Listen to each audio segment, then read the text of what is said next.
Hey everybody, we're here today with the Bull Mountain Podcast, which is brought to you by Happy Hollow Outdoors. Today our special guest is Mr. Eddie Salter. We're going to let Eddie tell us a few stories, tell us about how he got into the business and how his passion grew for the sport of turkey hunting.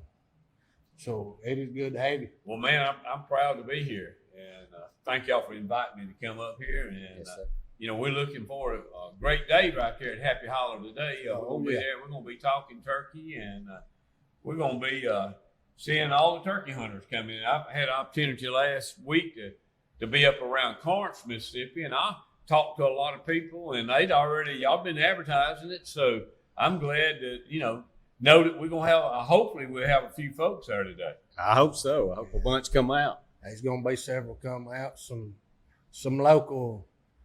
local legends, I guess, in our eyes are going to be there. Want to talk to you? Well, that's what it's all about. Oh yeah. Eddie, tell us a little bit about what got you interested in turkey hunting, your age and stuff. Actually, of course, I'm an old man. I actually just turned 70 this year, and I'm lucky.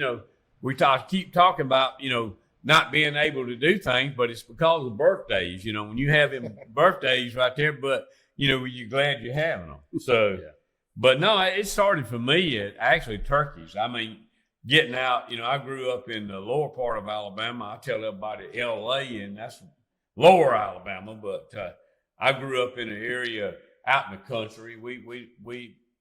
I really lived about 6 miles from a little town of Evergreen, and had a little small farm, about 100-acre farm, and of course we had a lot of farm animals like everybody else back then days, but we actually had wild turkeys where I don't think really in this particular area right here. Mostly, if you look at Alabama, of course, y'all are out there on Mississippi line, but look at Alabama from Montgomery on up, 30 years ago, wasn't many turkeys. Right. They were very few turkeys, but, the game and fish departments and the NWTF and a lot of work had went into it. They've actually, captured turkeys and released them in a lot of areas. And the turkey population has really grown. And actually, right now, what I was going to say then, anything from Montgomery south, you wanted to turkey hunt. But north of that, you didn't want to fool with.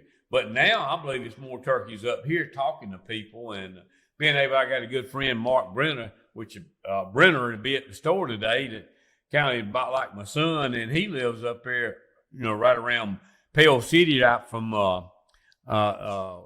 Birmingham right there. Right. Well, he don't live quite in Pale City, but anyhow, they got piles of turkeys up in that area.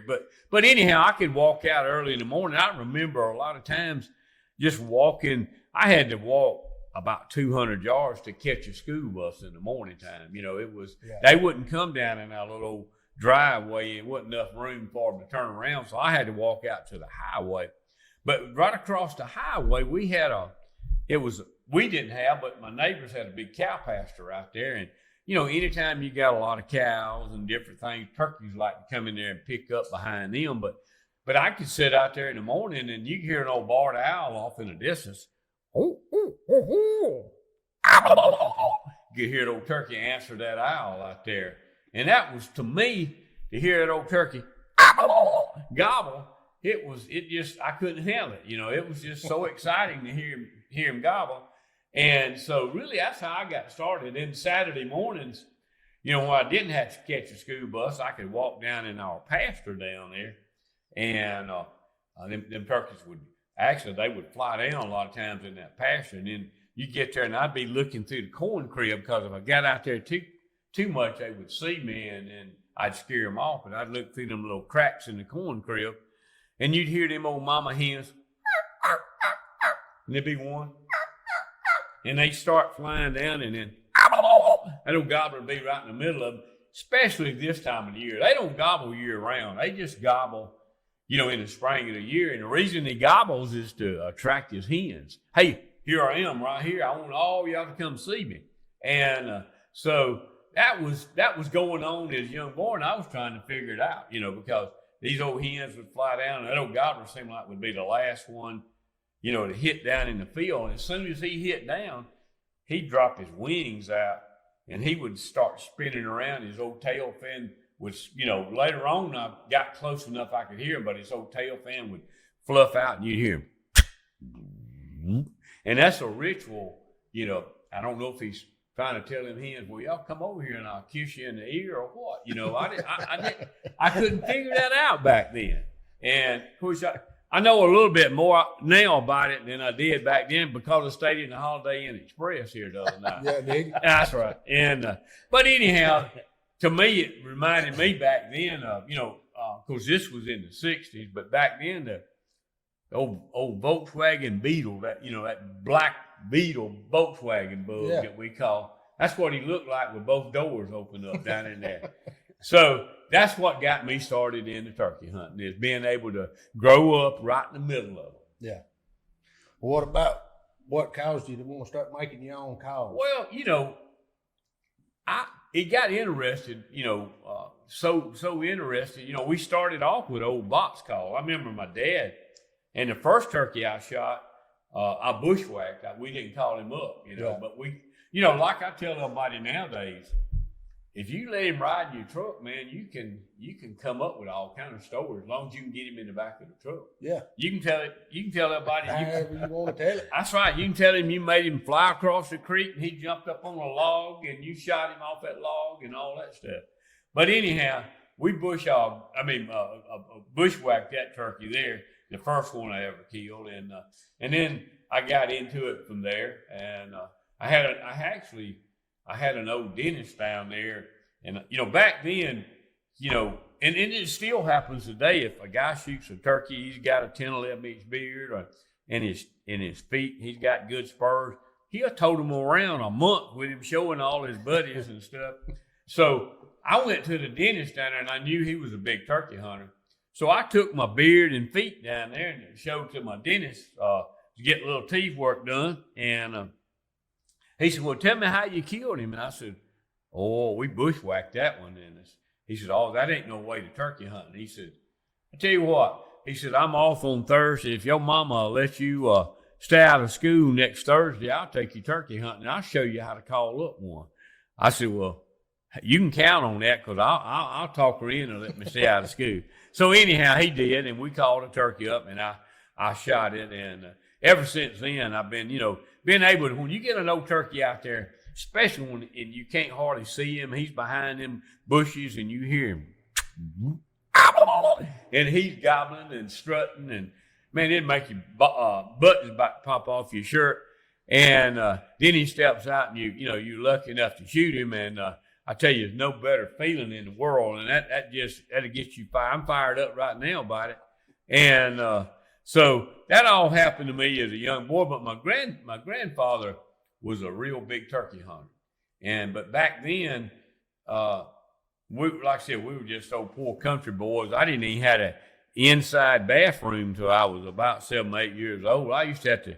At night, I had to take a bath in a foot tub out there on the back porch and go out to the old outhouse to use the bathroom. It wasn't no, we didn't have one. So anyhow, I kind of grew up, but, in good days, really, you go back and look at it. But my reason I'm saying that, my grandfather lived about 100 miles away. And back then, people just didn't run up and down the road. Now 100 miles ain't nothing.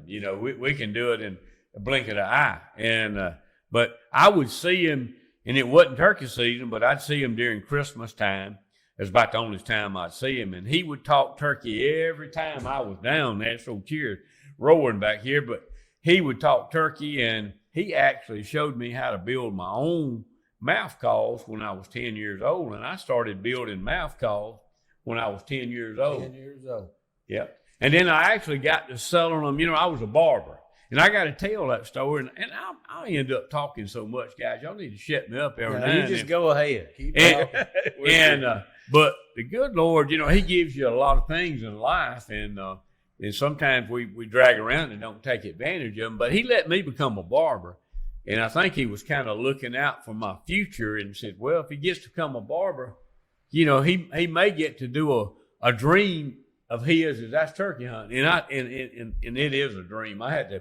I had to pinch myself every day I get up just about. Am I going to work today or I'm going turkey hunting? You know, I mean, that's work for me. And so, man, it's exciting to know that I've been a part of this since 1985 as far as in turkey call business. But he let me be a barber to start with, and I was rocking along and saying, you know, hey, I got a great opportunity right now.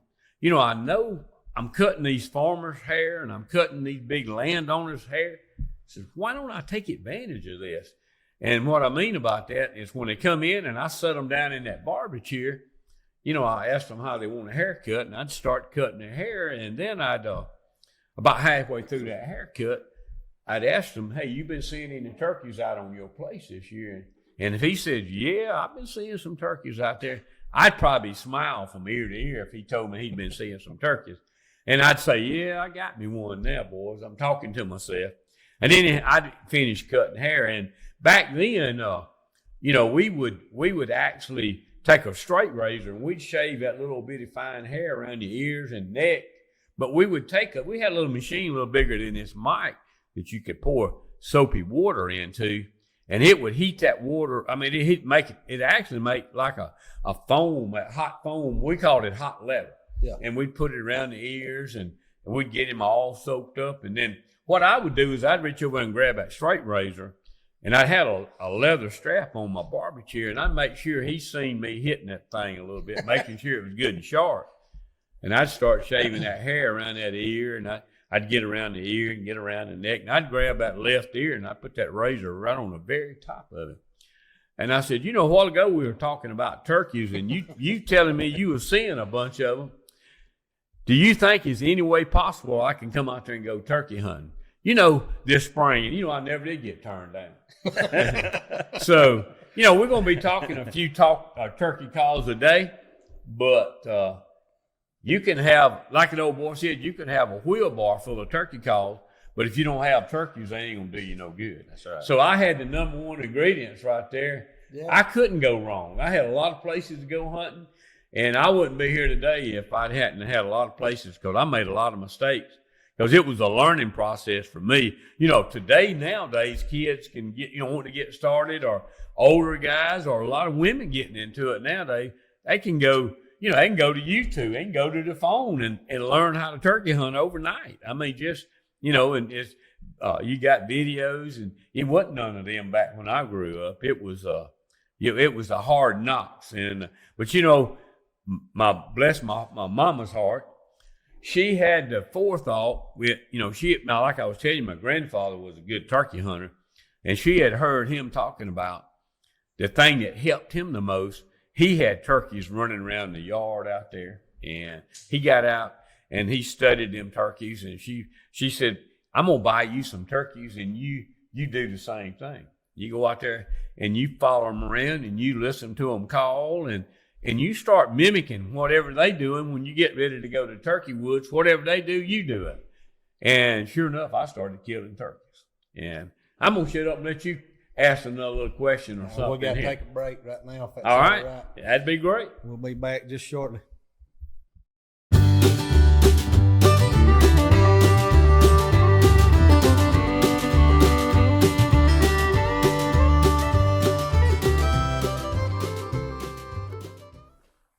Hey everybody, we're back after that short commercial break with the man Eddie Salter, and I forgot to introduce Joey Wayne Allen here a minute ago. But anyway, Joey's sitting in here. So Eddie, what about what's the biggest advancement that you've seen in the last 35 plus years, whatever, in turkey hunting?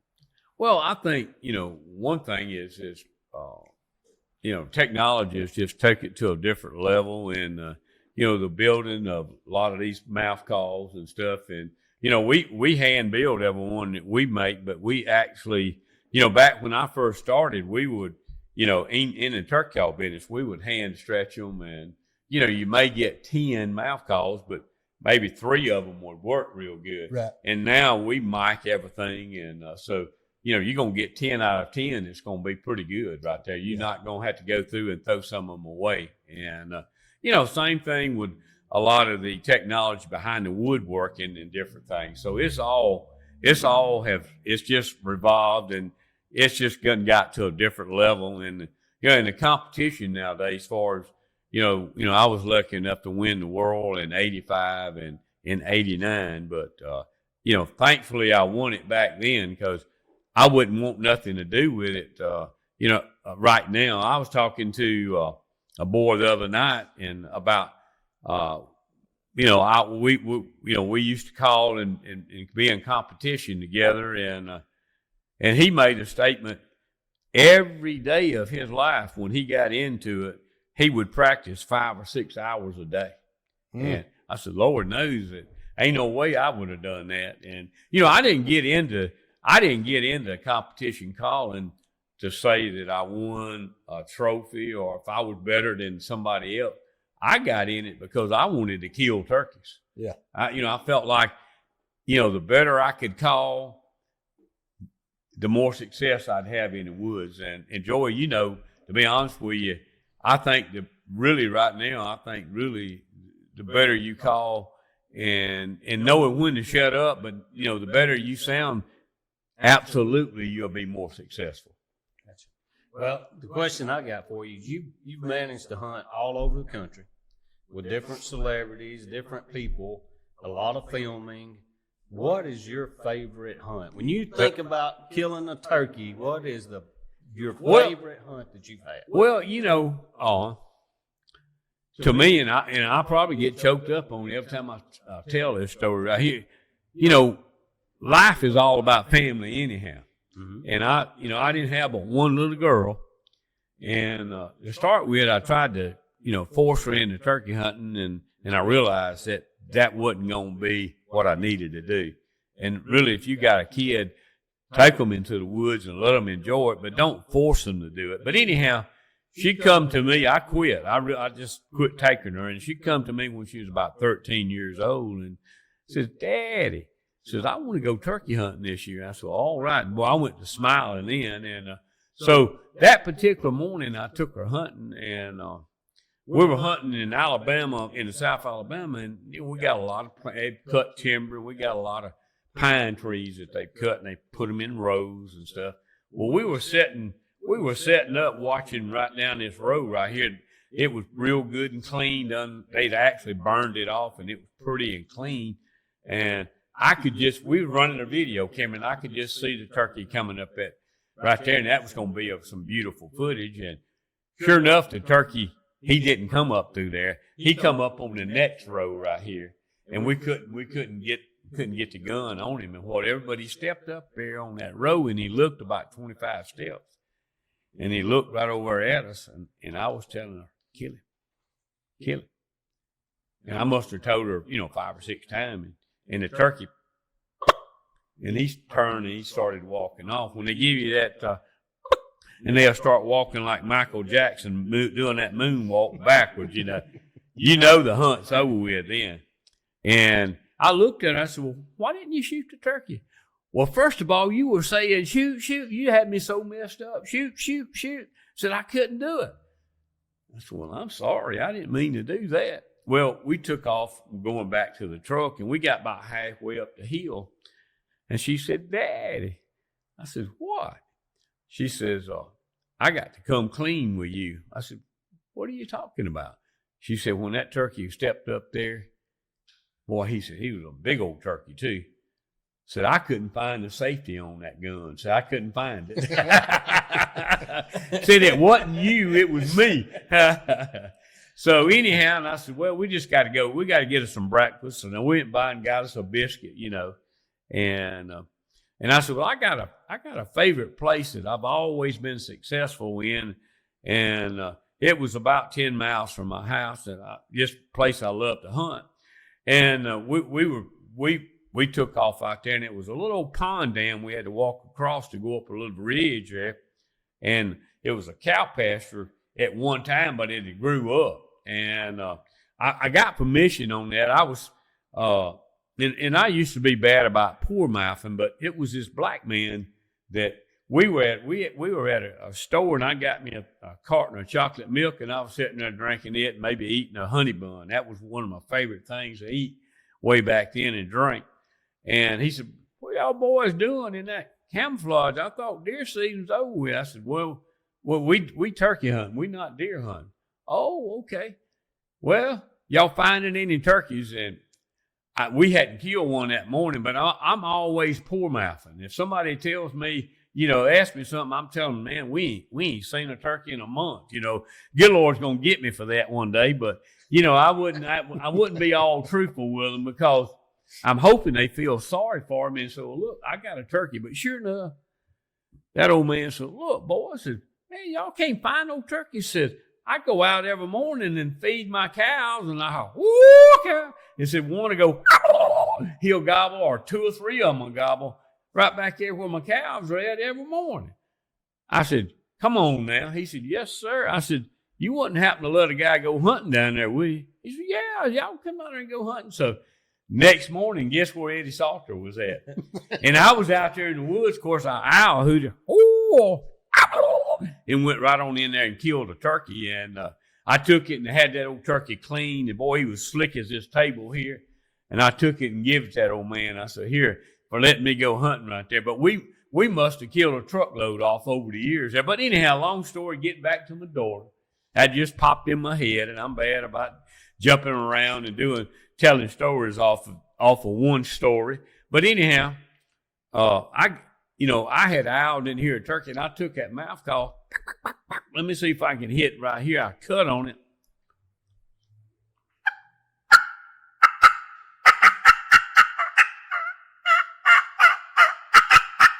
And I heard a turkey. I just could hear him, and I looked at my daughter, and I said, look, did you hear that turkey? She says, no, I didn't hear him. I said, well, listen real good this time. And I done the same thing, and he gobbled. I said, there he is. So we took off and went up the road there, and I said, we might better check that turkey and see where he's at, because a lot of times if you make one, that's a bad thing. If you make one gobble with using the turkey call, they liable to come in and you not be set up for them. So anyhow, I went to calling, and the turkey gobbled. I mean, just right there. We didn't have head nets or gloves, so we just sat down, and I got her a head net on. I kind of hid behind her head right there. And I told her, I said, you see that dogwood tree up yonder about 30 steps? It's beautiful, blooming out, and dogwoods were blooming out. So when he gets under that dogwood limb right there, he'll be close enough for you to shoot. And I'm not going to tell you when to shoot this time. I'm going to shut up. So anyhow, those turkeys strutted, and he gobbled, and he come right there where I said. I mean, just like I had him on a string, and she shot. And then all at once, it popped in my head, not 50 yards from right there, my daddy had shot his last turkey there. Mm.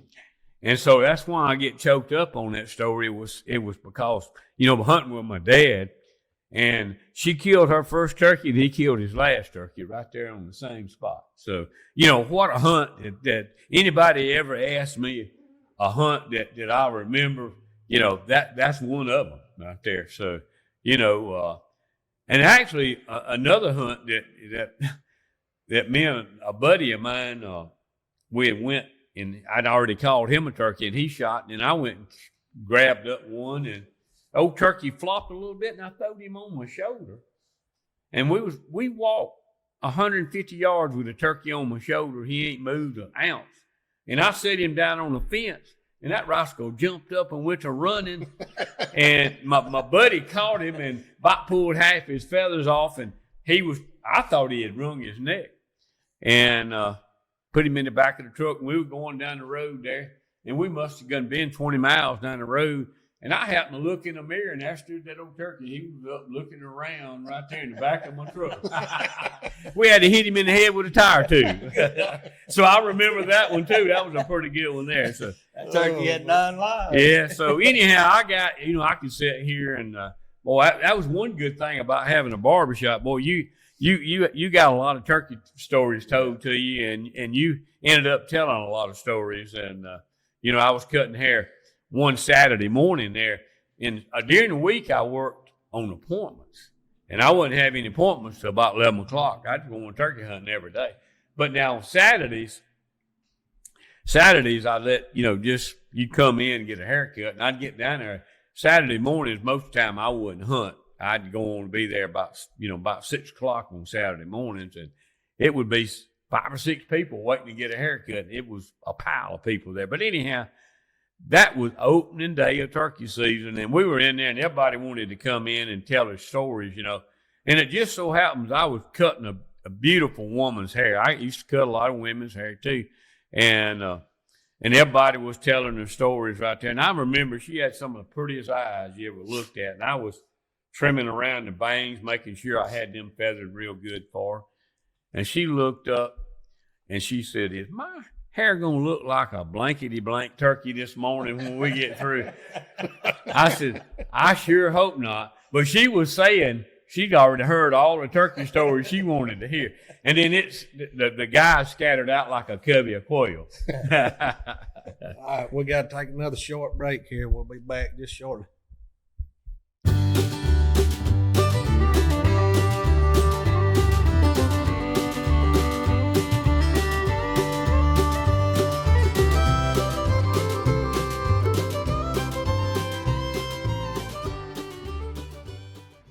Hey everybody, we're back here on the Boyle Mountain Podcast, brought to you by Happy Hollow Outdoors.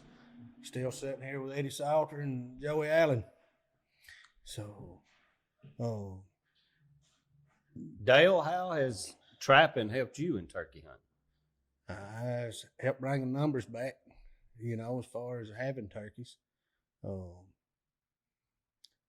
Any place that any of us have trapped on, and somebody asked me, said, "You think a coyote would catch a turkey?" I said, "Well, yeah, I think it'd catch a turkey." And he said, "Why do you think that?" And I said, "Well, I found where they've relieved themselves, and it's had feather veins in the mess, in the scat." And then about 2 weeks after one fella asked me that, he said, "I believe you're wrong on that." He sent me a picture off a game camera, a coyote with a full-grown gobbler in its mouth. No kidding. And this was in November. I don't think nobody shot that, and you know what I'm saying? I mean, I believe coyote caught it. And then he said he was saying probably a poacher had shot it, and just left it lay, and coyote come along and picked it up. And then the next day he found all kind of feathers all scattered all over the place and everything else in a cutover, where it was real thick. So I'm sure that turkey was easing through there, and the coyote ambushed it, Kind of same way we'd ambush one if we couldn't get it to come into a call. Oh, no doubt about it. I tell you, bobcats now is the worst thing in the world for strutting turkeys. The old gobbler. Oh yeah, that's because they got them feathers all bowed up, and that bobcat's going to figure that out. And he'll flat show catch your gobbler. So yeah, if you if you want to help your turkey population, you start getting into that. And trapping it is no reason. It's so simple nowadays, and they got these dog-proof traps. You use them, some, and you can get around some houses pretty close right there, and you ain't got to worry about catching somebody's dog right there. Coons. If a coon got to weighing 60 pounds, I don't know if we got anything that could hold them. I know it. And that coon's bad about. I think he's a nest raider. And possums, and they'll actually not only raid nests, but they'll kill that hen if they get a chance at night. I seen some pictures a guy had the other day from last season. He found a turkey nest.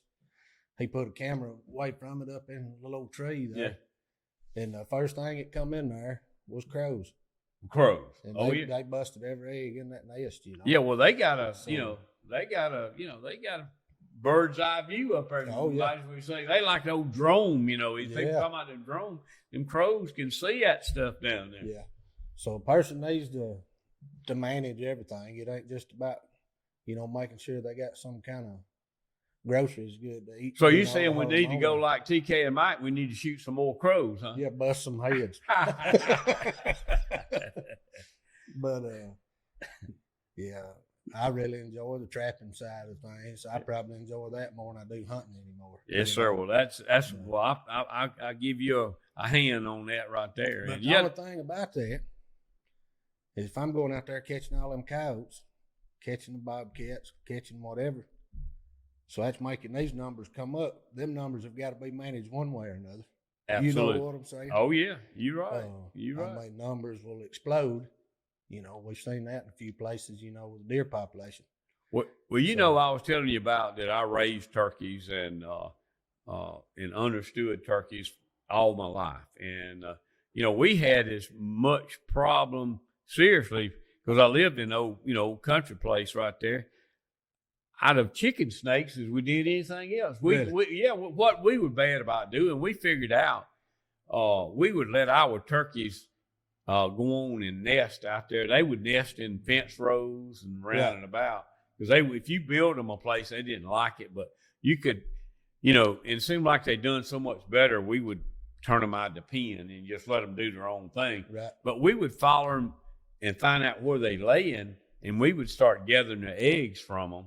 And we would put them under a chicken hen, and we'd hatch them off.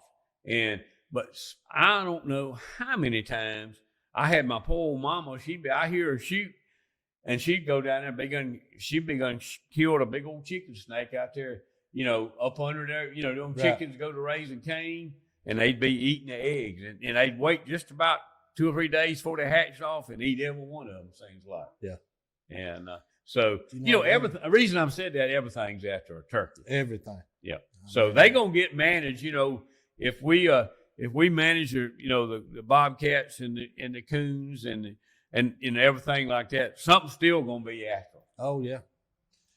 Something else that I've always thought about. So when you're trying to call that gobbler up, that's working backwards, is it not? To the way it is. Nature actually it is. He gobbles. To tell his hens, hey, I'm right over here. Y'all come see me. Come to me. And every one of them, most of the time, they go through a little ritual there. They'll go through several days of actually, a lot of folks don't realize, but it's courtship. That old gobbler will be strutting along there, and he's trying to convince that hen that he looks good and he's good enough to breed with her. Right. And then you trying to call him to you. That's right. So it's all working against you right out of the gate anyway. It is. And, old Ben Lee, it was a guy asked him one time, said, Ben, I got a gobbler got 11 hens. Man, I can't do nothing with him. He flies down with them hens, and they just go off on their way. And I was at a seminar. Ben Lee's an old-timey turkey hunter from around Coffeyville, Alabama. He got killed in a car wreck, but old Ben said, look, says you start shooting them hens one by one. Said one morning he ain't going to have no hens, and you can kill him. And I'm just joking now.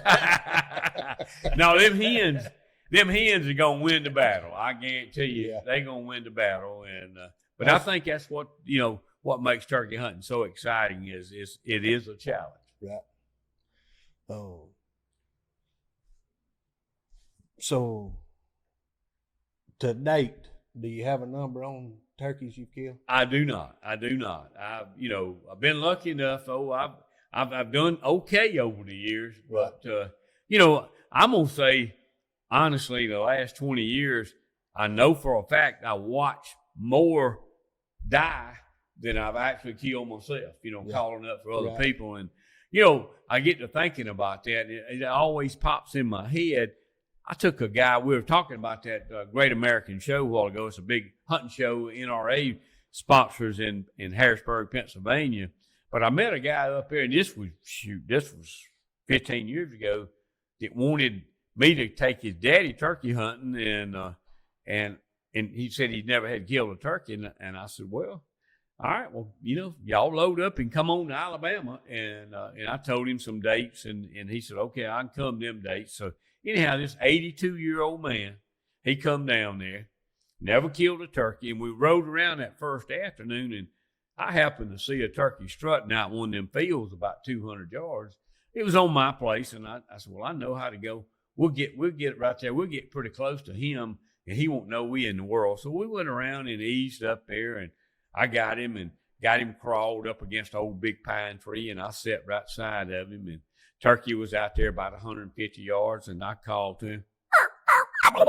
He gobbled right off the bat, and he turned. And he acted like I had him on the string. He got out there about 100 yards. He gobbled, and he had a Jake with him, but he didn't have no hens, but he had a Jake with him. And here he kept coming in. And I got looking at that old man's gun, and it looked like it was figure eights. It was just doing all kind of. I said, "Ho, you got to be still now. You got to." I said, "It ain't nothing but a turkey." I said, "Relax and breathe every now and then. Now don't quit breathing on me." And sure enough, he got settled in on him. Old turkey, he got in there about 30 steps. And I said, wait just a minute. And I said, you can kill him at any time, but I'm going to call to him. And I called, and the turkey gobbled in his face, just, and boy, it's exciting when one's that close to you gobbles. And I said, well, go on and kill him now. And he killed him, and I went out there and I picked the turkey. I said, just sit here. And I brought him back and I spreaded his tail fan out. And I said, now, this is a beautiful sight. Look at all the different colors in this turkey here.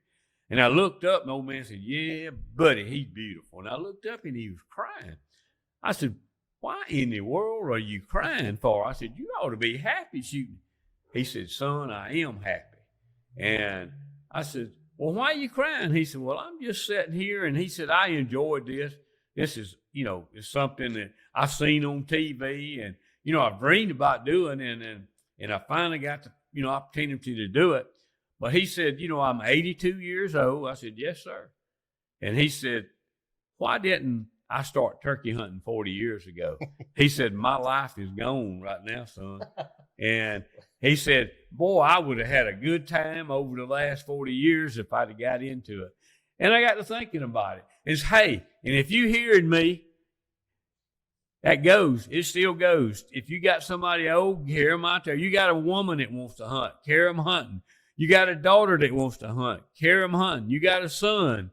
Hey, season's coming in next weekend in Mississippi. Now, if you hearing this, you can go next weekend. And if you don't have a kid or a youngster to go borrow one and take them in the woods and let them enjoy it. But look, put them in a blind, take them something to eat, take them something to drink, and let them enjoy it. And by the way, I'm going to be hunting next weekend. I'm going to take my grandson. I got a 5-year-old grandson. But we're going to go to Florida. We're going to go down the edge of Florida. It comes in down there, too. And, in Mississippi, it's in. It don't come in Alabama to March the 22nd. I think it's when it comes in. So if you don't have a kid, go get them in the woods and introduce them into a sport and make them enjoy it. Talking about taking them kids, my oldest daughter, I'd make her go. Oh, yeah. And boy, I'd be rough on her. Oh, yeah. You knock the taste out of her mouth if she moved. Boy, and that ain't no fun. I wanted her catching fish. I wanted her killing turkeys. I wanted her killing squirrels. I didn't want her just going. That's right. That's it. That's it. I was too hard on her. That's right. And my daddy was hard on me, when too. I finally realized that and just backed up, She got to enjoy it more. Well, no, she didn't go for a few years. You know what I'm saying? And then she'll go every now and then when she wants to go. I shouldn't have pushed her as hard as what I did. Yeah.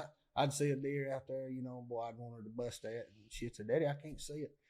Boy, I'd just get all over it. Yeah. Why can't you see it? Yeah. So if you hear it me, be patient. It's and that's why I said about us. That's why I say a blind, not cutting you off short, but that gives them a chance to move a little bit. Right. And they can eat a candy bar or something. They can, And actually, my grandson, he ended up killing 2 last year at 4 years old. We put it up on a cogwheel. It's kind of like a tripod. Right. And we actually tied the phone into. He had a scope on his gun. We tied it in, and my son-in-law sat there. And he could see the crosshairs through his scope on his phone. Yeah. And he got everything lined up. And you can go online and buy that deal. It ain't that expensive that ties them together. And when he gets that old turkey in there and he looks at them crosshairs, he said, can you see the turkey? And the little boy did look through the scope. He said, yeah, I see him. He said, well, pull the trigger. Bow! He shot twice, killed 2 turkeys last year. So there's a way to get these youngsters out there. Right. James Carpenter, we call him Realm Man. Everybody knows him. He's been turkey hunting for all his life, and I admire him now. He gets more excitement out of taking somebody and calling the turkey up and letting them have a shot on it. And he takes a lot of young kids, and he don't have any kids of his own, but he's good about taking other people's children. Oh yeah, that's so it. I admire Realm Man for that. Yes, sir. He loves telling those stories just like he done it. Oh, yeah. He gets just as much excitement out of it. Yes, sir. You're right. That's kind of like you'll hear guides tell you, any kind of hunting guide, they'll tell you they get just as much enjoyment as the actual hunter. Absolutely. Absolutely. But what about TSS? Okay, well, I'm a fan of TSS, but Right. I believe that we've actually we telling everybody that they'll kill a turkey at 80 yards, and in some cases they will. And but I sell turkey calls, and I feel like that a turkey deserves to be called up and looked at about 40 yards and watch his actions, and you'll learn more from him, and you have more enjoyment than shooting him out there at 80 yards. Yes, if I'd had a rifle, sometimes I believe I'd have shot one at 250 yards. But the beauty part is calling them in there. But that TSS, without a doubt, is the finest load that you can use for the turkey right now. I mean, and the thing is what makes it so good is like number 9s, and they got 9s and 10s, and so you look at a number 5, for instance, and then you look at a number 10. Well, you got double pellets, you got twice as many pellets in there, and one pellet out of that 10 right now, and that TSS has got as much knockdown as that old number 5 had. Right. And so, why not carry a swarm of bees out there with you? I mean, but now it costs more, but everything else costs too. And so you really want to be able to kill him, but without a doubt, it's going to improve your way your gun shoots, and you're going to take more turkeys home with you, but don't shoot them at 80 yards. I think the problem is guys, a lot of them don't take rangefinders out there. Right. And they don't know the difference between 80 yards and 100 yards. Right. Sometimes are 60 yards and 100 yards. They don't know That's the difference. fact.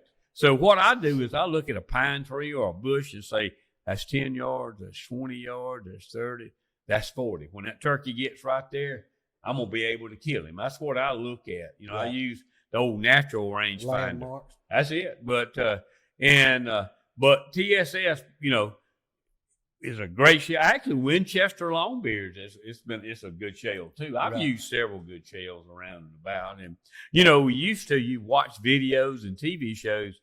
These old boys would shoot a turkey, and you see them get up and running like they was running 100 yards dash. They'd be running that turkey. Well, what they were doing is running out there to get their foot on the head, because we were knocking more turkeys out. We wasn't killing them. That number 6s was knocking them out.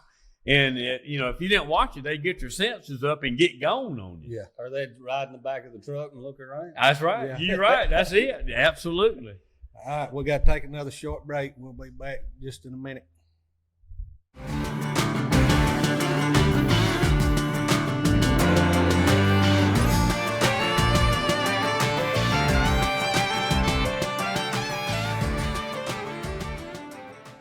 All right, folks, we back. We're gonna have to get this thing wrapped up. We got to get to work. But Eddie, I guess my next question and my last question will be: if you had to pick one call, what would that be? Well, okay. Well, that's a good one. I appreciate you asking that question right there.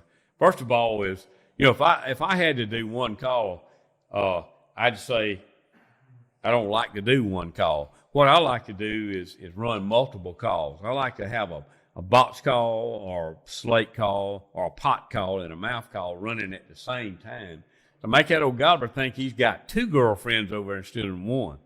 And the reason, and the one thing that you can take away from me talking turkey today is get you several calls and learn to practice on different ones. It's kind of like going bass fishing. Don't go out there with one lure. Take your whole tackle box you normally do.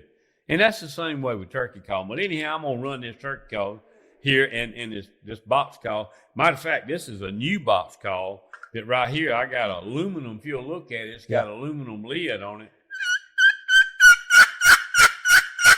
It's got a little high tinted sound to it. Right. But that turkey, he loves it. So I like to take it.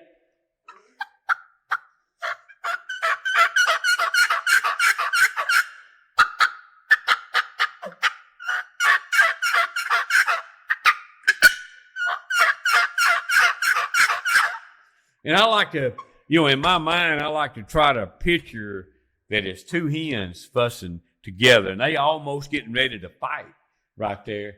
And make it old gobbler think, well, hey, them girls is fighting over me. I better get up there and tell them it's plenty of me. Just wait a little bit. Just hold And, up. well, anyhow, I want to thank you and Joy for letting me be here in the Tiffins, and the Happy Holler for letting me come up here and we be appreciate you able being to here.